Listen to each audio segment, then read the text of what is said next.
How to change Minecraft username. So first, just open up your Minecraft launcher.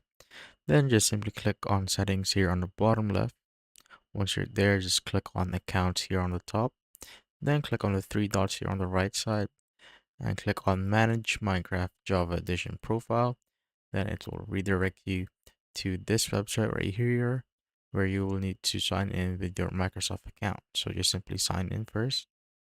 So once you're signed in, you will see this page. And what you need to do now is just simply click on profile name here, just below the Minecraft Java Edition. Click on profile name. Then it will bring you right here where you can change your name. So your profile name is a name displayed in game. So let other players know who you are. A name change can only be made once every 30 days.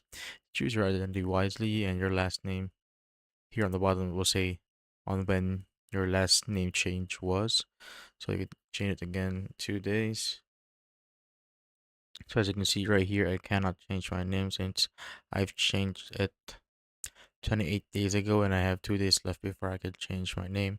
But for you, you could just simply need to click on this bar right here where you could input your name. And once that's done, just simply click on change profile name and that will automatically take effect. And that's how you basically change your Minecraft username.